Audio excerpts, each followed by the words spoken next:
مع الحوثيين أو بين الحوثيين وبين المملكة العربية السعودية نيابة عن الشرعية. السعودية تقول أنها وسيط يعني في هذا الأمر، ونناقش أيضا في ظل تحليلات بعض من المحللين حول هل السعودية.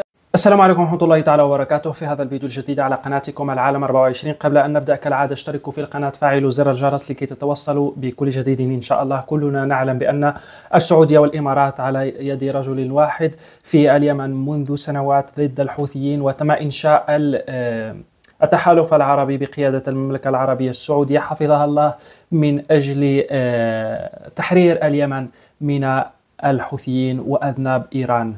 وكان قد أكد المبعوث الأمريكي في اليمن في مقابلة خاصة على قناة عربية أن الولايات المتحدة تريد من دول المنطقة أن تتصرف بشكل موحد نحو خارطة طريق تضع حدا للنزاع في اليمن بين الحوثيين والحكومة الشرعية. وفي رده على سؤال حول جهود أمريكية للتوفيق بين الإمارات والسعودية بعد مؤشرات عن خلافات تطفو على السطح بين الحليفين في اليمن، قال: نعم، من دون شك هي نقطة أساسية نركز عليها جميعا.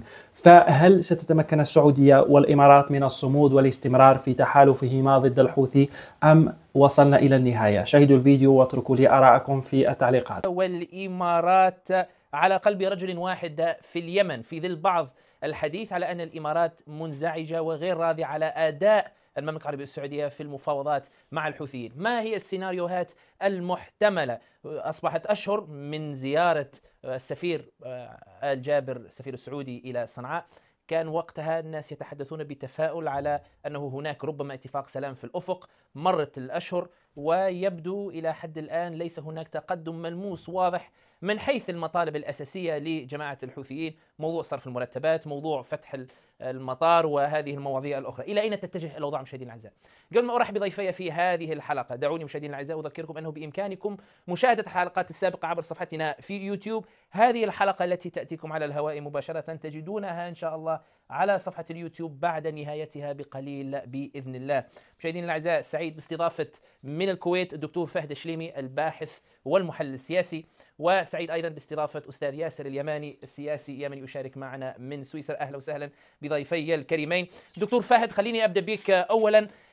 كان معي ضيف حوثي قبل شوي وله يعني تأثير في الرأي العام الحوثي على الأقل، يصر على أنه هناك خلاف سعودي إماراتي حول مسار المفاوضات الجارية مع صنعاء. برأيك كيف تقرأ موقف التحالف، وضع التحالف الآن في الساحة اليمنية اليوم؟ بسم الله الرحمن الرحيم، وأسعد الله مساءكم. تحية لكم من الكويت. لكن أنا لي عتب الصراحة على قناة المستقلة. تفضل دكتور. يعني كيف تطلعون ياسر اليماني هذا المرتزق اللي كان يلعب بالريالات؟ دكتور أرجو خلينا في الموضوع. كيف تطلعون دكتور يا أستاذ ياسر، لحظة بس، لحظة يا جماعة الخير، لحظة يا أستاذ ياسر، لحظة يا أستاذ ياسر. دكتور فهد، العتاب هذا خليها بيناتنا إن شاء الله في الواتساب، نناقش الموضوع بعدين إن شاء الله. أنا حطرح لك السؤال ولك أن تجيب عن السؤال يعني. تفضل دكتور. لو أنتم طلعيني مع الحوثي أفضل من هذا اللي عايش في سويسرا ودائما يشتمني في وسائل التواصل الاجتماعي وأنا ما أعرفه شخصيا. طيب دكتور نحاول نبتعد، والله عيب عليكم. نحاول نبتعد عن هذه الأمور في هذه الحلقة في هذه الساحة. لدي بعض من الأسئلة وأريد يعني أجوبتك عن هذه الأسئلة. ما أقدر أنا. هذا شخص ما أتحمله أصلا. هذا دكتور فهد صدقني لن أسمح لأيكما في أن تهاجموا الشخصيات. اطمن في هذا الأمر، في هذا الشأن اطمن. ما خليت حد في حالة شتمت اليمن واليمنيين. أستاذ ياسر أرجوك لحظة بس. أستاذ ياسر، نحن على المباشر يا جماعة الخير. أستاذ ياسر لحظة بس. خلينا نهدي الأوضاع شوية. لحظة يا جماعة الخير، لحظة بس، لحظة أرجوكما، لحظة. أستاذ ياسر لحظة بس. دكتور فهد، العتاب هذا خلينا نناقشوه بعدين. أنا عندي سؤال طرحته، أرجوك أن تجاوب على السؤال بس، والمواضيع أخرى نخليها نتركها إلى وقت آخر إن شاء الله. أنا راح أجاوبك وأتجاهل كأنه لم يكن صراحة. طيب دكتور جاوب لي على السؤال، أستاذ ياسر تحمل بس يعني في تفضل دكتور فهد، الجواب لك، تفضل. عطني سؤالك، هل هناك خلاف بين السعودية والإمارات على موضوع الملف اليمني؟ أيوة، الحوثيون يصرون على أن هناك خلاف. برأيك كيف تقرأ المشهد؟ شوف أنا أقرأ المشهد أن كل أطراف الصراع انهكت. الحوثي يتحدث بعقلية المنتصر وهو ليس بمنتصر. الحوثي يريد أن يكون دولة داخل أو دويلة داخل دولة، وهذا لم يحصل. هو الحوثي محروم من الأماكن النفطية الهامة في الجزء الشمالي، في الجوف، في شبوة، في مأرب، ما عنده اقتصاد. الحوثي يريد أن يحقق مكاسب من التحالف عبر فتح المطارات وفتح الحصار على الحديدة، على ميناء الحديدة، والاستفادة من زيادة الرحلات الجوية فقط. لكن لا يمكن لعصابة إرهابية مثل الحوثي أن تتحدث بعقلية الدولة. هم إذا لجأوا إلى سياسة المفاوضات حيهزموا، هم إذا لجأوا إلى العملية الديمقراطية حيهزموا، لأن ليسوا مرغوبين. فالحل الوحيد منهم هو sustainability of conflict، إدامة النزاع لكي يستمر. الآن نأتي إلى سؤالك المهم، هل هناك خلاف بين السعودية والإمارات في ما يخص الجزء اليمني؟ هناك اختلاف وتباينات في هذا الموضوع. الإمارات تدعم المجلس الانتقالي الذي يريد تحرير اليمن الجنوبي السابق.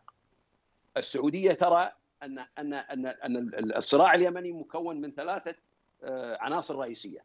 الحوثي أحد العناصر، الشرعية أحد العناصر، الجنوبيين أحد العناصر، وبالتالي هي تريد أن تحل هذا الخلاف بالتدريج، بحيث أن يكون هناك خلاف يمني محصور في الجغرافيا اليمنية، وبعدها يأتي الأدوار الأخرى. الفصائل الآن، هو الحوثي مو قوي لأنه هو متقلب. الحوثي قوي لأن المجلس الرئاسي فيه هشاشة، لأن المجلس الرئاسي ليست لديه أنياب. المجلس الانتقالي أقوى الحقيقة من المجلس الرئاسي لوجوده على أرضه ووجود مقاتليه ووجود معاوني. هنا هي نقطة التباين بين السعودية وبين الإمارات، وهذا مش سر، يعني هذا واضح. الآن هل حل هذا التباين مستحيل؟ لا، حل هذا التباين ممكن بأن يجرب المجلس الانتقالي في الشطر الجنوبي المحرر، وأن تعطى له إدارة الدولة كاملة في هذا الجزء، هذا الإقليم، ويستعد أبناء الشمال لتحرير عاصمتهم اللي منهم ضيفك الموجود، بدل ما هو قاعد في سويسرا يروح يحارب. لا نحن من الجنوب يا طيب قافل انت فاهم ولا فاهم حتى تاريخ اليمن ولا جغرافيه اليمن. طيب لحظه، سؤال اخير قبل ما اعطيك الكلمه استاذ، قبل ما اعطيك الكلمه استاذ، ولا ملف بالملف اليمني يا استاذ. سؤال بس دكتور فهد، الاماراتي وافضل لك يعني. دكتور فهد، هل لهذه الخلافات التي تحدثت عنها اي تداعيات على مسار المفاوضات مع الحوثيين؟ شوف، الحوثي يريد ان يتعامل معهم الند للند. يعني لو تشوف بياناته يقول احنا نريد ان نتعامل مع السعوديه، لا، غير معقول، غير معقول، لان الحوثي ليس لديه قدرات الدوله. الحوثي عنده القدره على التعبئه البشريه، وعنده القدره اللي طبعا اجباري، القدره على التعبئه الطائفيه. يعني حتى الزيود مش مرتاحين من الحوثي، لكن هو متغلب. النقطه الثالثه، اعطيني دوله لها سفراء، دوله محترمه ولها سفراء الحقيقه داخل صنعاء في التعامل مع الحوثي، لا يمكن. بالتالي هو جزء من التشكيل السياسي اللي موجود. هو يعتقد ان السعوديه يجب ان تتفاوض معه.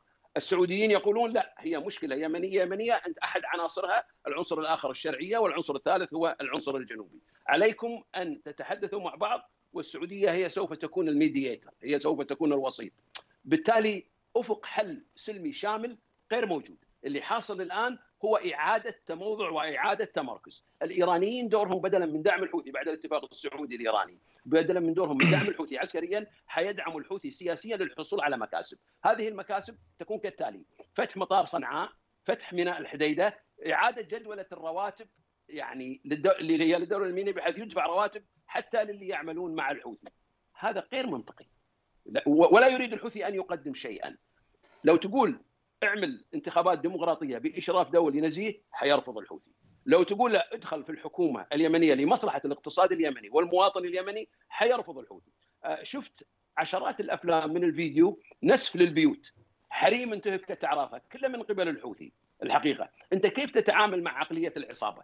بالتالي السعودية ترى أن يجب أن يكون دورها في التعامل كوسيط لحل المشكلة اليمنية. المتضرر الأكبر طبعا مثل ما تفضلت على سؤالك، المتضرر الأكبر هو المواطن والمواطنة اليمنية الآن، يعني هم المتضررين. نقطة أخرى، جيل المقاتلين أمراء الحرب الحوثيين، جيلهم الآن أصبح من رجال الأعمال، تحولوا من الكلاشينكوف إلى الدولار. طيب، وأصبحوا الآن هم رجال أعمال. طيب دكتور فهد، خليك معي. أستاذ ياسر اليماني، لك أن تعلق، ولكن من أجل أن نحافظ على البرنامج وأن يعني نواصل ونكمل الساعة للبرنامج لكي لا تكون أي انسحابات وكذا، أرجو أن تركز على النقاط السياسية الأساسية ونبتعد عن هجوم الشخصي. تفضل أستاذ ياسر. والله يا اخي ضيفك الكريم تحدث عن المجلس الانتقالي انه يمثل الجنوب والجنوبيين، وهذا المجلس مجرد ميليشيات دعمتهم الامارات، وكلنا يعلم في اليمن ميليشيات وعصابات جاءت وانقلبت حتى على الرئيس عبد الرب منصور، هذا الذي قالت السعوديه والامارات انها جاءت من اجله ومن اجل شرعيته وعودته الى اليمن. هذه الميليشيات انقلبت على الرئيس وانقلبت على الحكومه، وبالتالي هذه المجلس الانتقالي مجموعه من الشركات الامنيه التابعه للامارات، لا تمثل لا نحن في المحافظات الجنوبيه ولا تمثل اليمنيين ولا تمثل حتى ابناء ابين وابناء شبوه وابناء حضرموت، وكلنا يتابع اليوم ابناء حضرموت الذي رفضوا ميليشيات المجلس الانتقالي، وكذلك ابناء المهره وعلى راسهم الشيخ علي الحريجي الذي رفض ميليشيات المجلس الانتقالي. لا يمكن ان يتقبل ابناء المحافظات الجنوبيه مجموعه من المرتزقه والمرتهنين ان يمثلوهم سواء في اي حلول سياسيه قادمه او مع حكومه صنعاء. بالنسبه للخلاف السعودي الاماراتي، نعم يوجد خلاف سعودي اماراتي في اليمن. السعوديه ذهبت للتحاور مع حكومه صنعاء، وكما تابعنا خلال الاشهر الماضيه ذهب السفير للتحاور مع الحوثيين ووصلوا الى العديد من النتائج، وربما يعلن عنها في القريب العاجل، رغم ان هناك اشكالات في العديد من النقاط، منها يعني صرف الرواتب لكل موظفين الدوله العسكريين والمدنيين على وجه الخصوص في كل المحافظات اليمنيه من صعدة الى المهره. ضيفك الكريم تحدث عن ان هناك اشكالات وان حكومه صنعاء مجموعه من العصابات، وعلى العكس حكومه صنعاء تمثل كل الوان الطيف السياسي من المؤتمر الشعبي العام عندما تحالف معهم الرئيس الشهيد الراحل علي عبد الله صالح، واستمعنا في اليومين الماضيين للاستاذ صادق امين ابو راس في الذكرى 41 للمؤتمر الشعبي العام.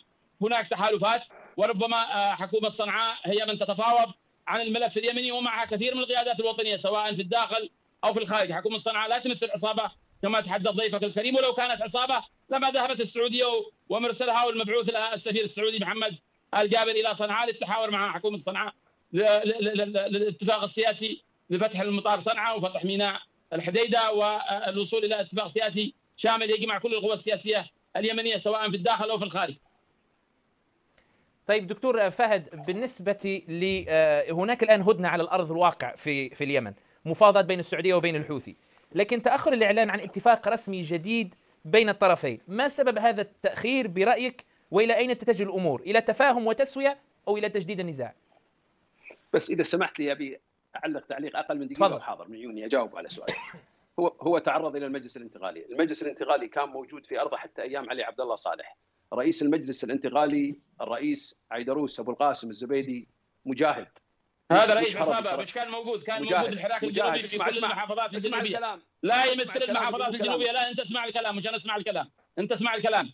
عيدروس الزبيدي يمثل عصابه وقتلوا مجرمين، دور ولا غلف ولا خلف في ظهرك ما عليك، ما نتقبل، احنا بنتقبل تصرفاتك الصبيانيه يعني ما عليك. اخرجوه عن الصوره الحديث. لا ما تخرج الصوره غصبا عنك، صورتي بتبقى عندك غصبا عنك وغصب عن اللي خلفوك. اسكت انت الحديث. ايه اسكت انت مرتزق، انت يعني تطبل الامارات ضد اهلك في الكويت، تطبل الامارات لحظه يا استاذ ياسر، لحظه يا استاذ ياسر، احنا ندافع عن بلدنا استاذ ياسر، كلنا يعرف انت استاذ ياسر لحظه بس اهلك في الدم في قطر هاجمتهم. لحظه استاذ ياسر، رئيس للمضيفين في قطر واضح. استاذ ياسر سافسح لك المجال لترد عليه استاذ ياسر. في طيران القطريه رويدك استاذ ياسر سافسح لك المجال لترد عليه. دكتور فهد، السؤال نحن ماشيين الى تسويه ام ماشيين الى تجديد النزاع برايك؟ اسال المرتشي اللي عندك هذا يا استاذ يا دكتور يا دكتور خلينا في الكلام السياسي. المرتزق انت، خلينا في الكلام السياسي يا جماعه، خلينا نجنبوا الامور الشخصيه ارجوكما في الخليج. اما اليمن يا جماعه لكما يا جماعه الخير لكما مكانا عند المشاهدين، انتم في الاثنين معروفين، لديكم متابعين يستمعون اليكم ياخذون كلامكم بجديه. اسمع يا سامي اسمع، احنا لازم نقول الحق. هو اتهم ابناء الجنوب كلهم شهداء. ما عليك، ما تتدخل فينا ولا لك دخل في الجنوب ولا تتدخل. هذا شأننا نحن في اليمن.